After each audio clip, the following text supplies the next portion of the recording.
My cousin stole the money I saved for my son's surgery, smirked he'll be fine, kids heal fast, and booked a trip to Paris. A week later, she deeply regretted it. Hey everyone. Before we kick off today's video, I've got a favor to ask. We've noticed our channel isn't getting as much love lately, and subscribing is one of the easiest ways you can help us out. It's quick, free, and it means we can keep bringing you awesome content. Your support really means a lot, so let's work together to keep this channel growing. Thanks a bunch. Now, let's dive into the video.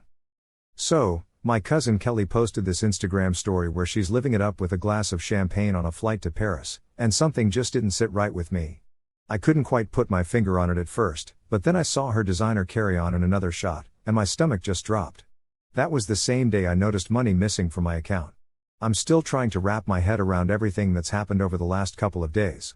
Maybe writing it down will help me figure out what to do next. My son, Koa, is 7 and needs surgery for his leg. He was born with a condition that affects his walking. It's not life-threatening, but it really impacts everything he does. The doctors say the surgery will help him walk, run, and play like other kids. I've been saving for 2 years, every extra shift, every weekend, every holiday, all of it went into the surgery fund. I had saved up $122,000. It might not be millions, but for someone working in a factory and raising a kid on my own, it might as well be. Koa and I would check the balance together sometimes, dreaming about all the things he'd be able to do after the surgery. Kelly moved in with my sister Violet for a bit about 3 months ago after losing her job. She was always hanging around our place, playing with Koa and bringing him little treats. Looking back, I should have noticed the red flags. She kept asking about the surgery date, payment plans, and which account I kept the money in. I thought she was just being supportive. Then, last Thursday, I logged into my account during my lunch break to move some money around, and the surgery fund was empty. Just gone. I called the bank right away, and they confirmed several transfers had been made to another account over the past week, small amounts, probably hoping I wouldn't notice right away. I felt sick. I tried calling Kelly, but she didn't pick up. I texted her, nothing. Then her Instagram stories started popping up, first the airport, then the champagne, then the Eiffel Tower. Each post felt like a punch in the gut. She wasn't even trying to hide it. I called Violet, who was just as shocked. She mentioned Kelly talking about Paris, but she thought she'd been saving up. Violet said, "Harvey, I had no idea she used my Wi-Fi and my laptop sometimes. I'm so sorry." Koa asked me yesterday why I looked so upset. How do you explain to a 7-year-old that someone he trusts took away his chance to walk normally? He showed me this little Eiffel Tower keychain Kelly gave him last week. It looks just like where she is now. Probably bought it with his surgery money. I finally got through to Kelly this morning on WhatsApp, and her profile picture shows her at a cafe, croissant in hand. When I confronted her about the money, her response just made my blood boil. "Oh, come on, Harvey, you're being dramatic. It's not like it's emergency surgery. He'll be fine. Kids heal fast. Besides, I really needed this trip. Do you know how depressing it is being unemployed? I'll pay you back eventually." Eventually. Like my son's childhood is supposed to wait for her to get around to it. I've documented everything, the transfers, the timestamps, the conversations. I'm not letting this slide. Kelly seems to think family ties mean she can just take what she wants without consequences.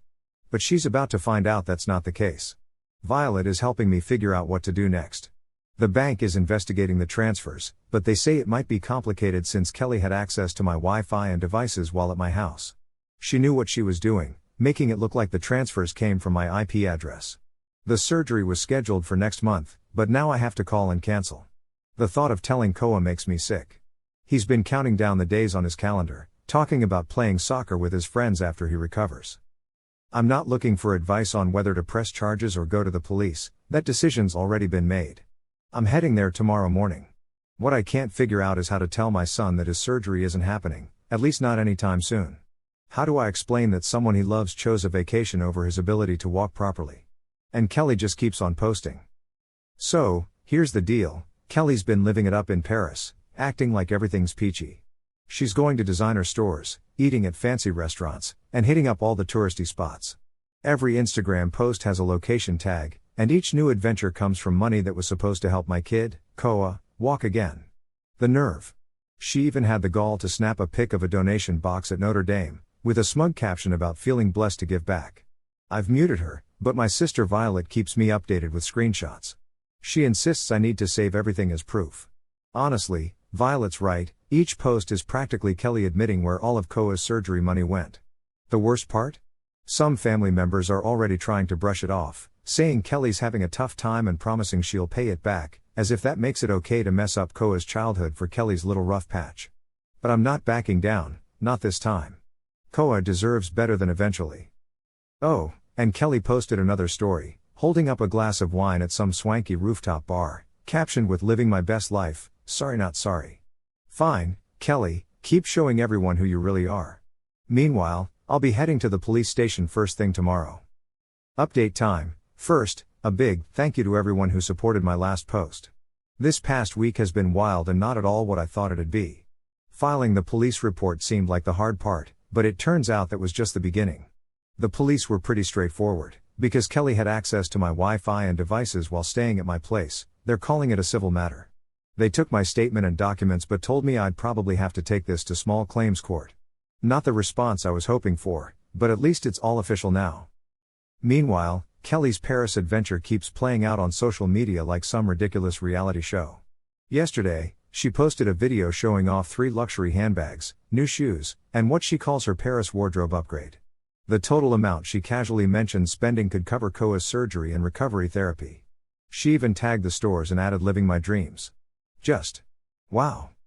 Here's where it gets interesting. Remember my sister Violet?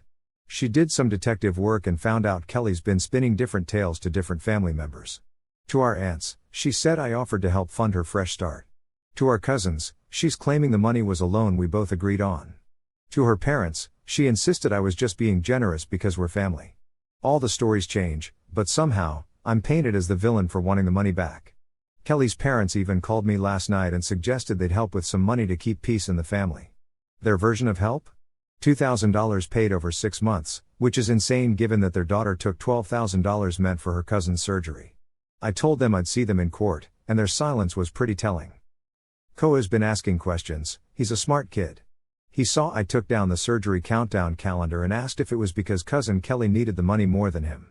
It's tough when a 7-year-old has to learn harsh lessons about family. Kelly texted me this morning, trying to downplay everything, saying she's not stealing, just borrowing, and that there's no rush because Koa's not dying or anything. Resilient, like that makes it okay. Violet's been incredible through all of this.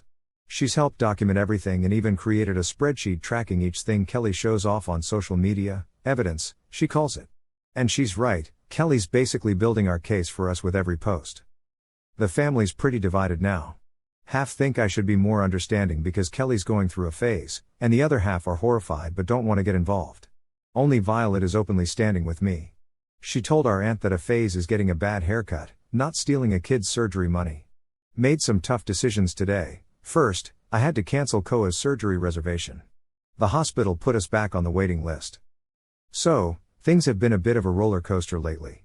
We were on a waiting list for something important, but somehow lost our spot. I had to call my bank again, and they're still looking into these sketchy transfers. At least they flagged them as unauthorized, so I guess that's a small win.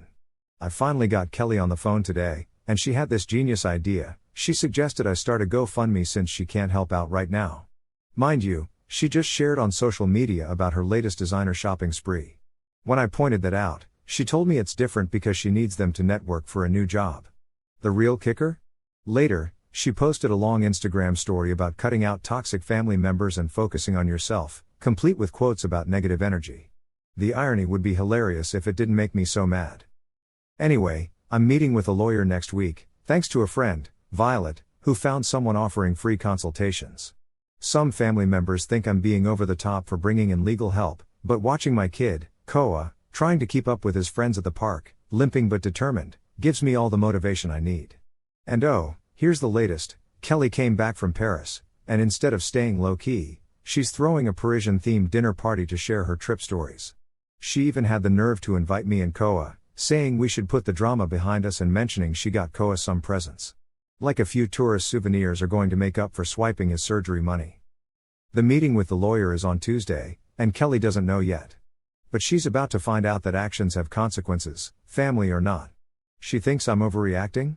Let's see how she feels when she's served with court papers at her fancy dinner gig. Guess what? Karma sometimes needs a little nudge. After my last update, things got even messier before they improved. But I found a way to make Kelly face reality. I didn't attend her dinner, but Violet did, and she openly recorded everything. Kelly played the part, flaunting her Paris photos in every purchase. Then came a video that made my blood boil. She was at some cafe, toasting the camera, saying, "Shout out to my cousin Harvey's savings for this trip." Sorry, not sorry. Her friends just laughed. Violet sent me that video right away, and Kelly freaked out, demanding Violet delete it. It was chaos, Kelly yelling about being betrayed by family, and her parents trying to cool things down. Here's the twist. Kelly had landed a job as a financial coordinator at a local company, supposed to start next week. Well, not anymore. Violet found the job listing online, emphasizing ethical standards. So, I sent the hiring manager an email with links to Kelly's public Paris posts, just showing the facts, no drama, just her bragging about swiping $122,000 from my kid's surgery fund. Kelly lost the job offer in hours. She stormed over, banging on my door, shouting about how I ruined her career and how she was going to pay me back with that job. Koa got scared by the yelling, and I had to call the cops. They knew her from my previous theft report. Her parents finally saw the party video, and now even they're telling her to sell her designer stuff to start paying back the money. Kelly's response? She locked herself in her old room and went on Instagram, claiming she's being attacked by toxic family and talking about mental health. The big moment came during a family dinner at our grandparents' place. Kelly tried to. So, Kelly pulled her usual poor me act again, but this time things went down differently. Our grandpa, who's usually the Switzerland in all our family drama, finally spoke up. He'd been quietly following Kelly's social media, watching her blow through cash meant for her little boy Koa's surgery. "You bought 3 designer bags while Koa can barely walk right," he said, making the whole room fall into stunned silence. Kelly started crying, but not her usual over-the-top tears. For once, she looked genuinely taken aback. None of us were buying her excuses anymore. Even her parents sided with me when I brought up the court case. Kelly made one last attempt at manipulation, "But I'm family. How could you do this to me?" I was like, "Koa's family too, and you picked handbags over his ability to walk." Things exploded right after that. Kelly's mom started reselling all the stuff she bought recently. Her dad got on the phone with my lawyer to discuss paying back the money. Kelly's still trying to resist, but she's on her own now, no more family backing her up, no more excuses. All the designer bags and her fancy Paris wardrobe are up for sale. Her parents are making her move back home and are taking over her finances until everything's made right. Turns out, she had other debts too. The Paris trip was just one of her many secret splurges. Violet jumped in to help list everything online for sale. Every time Kelly sees another thing sold off, she kicks up a new fuss. Yesterday, she tried claiming some of the stuff was gifts that we couldn't touch, but her mom quickly shut that down. Gifts bought with stolen money aren't gifts. The money's slowly trickling back, though it's not enough for Koa's surgery yet, but we're getting there. Kelly's dad set up a direct deposit from their account to make monthly payments until everything's paid back. Kelly tried to cancel it, but they've locked her out of all the accounts. The family dynamic has totally shifted. Kelly's not getting invited to gatherings, her cousins unfollowed her on social media, and even her closest friends are keeping their distance after witnessing her antics. Last night, she posted a story saying, "Sometimes hitting rock bottom makes you realize who you really are," along with a screenshot of her deleted Paris posts. Maybe reality's finally setting in, or maybe not. I got a text from her saying, "Hope you're happy, my life is ruined, and it's all your fault.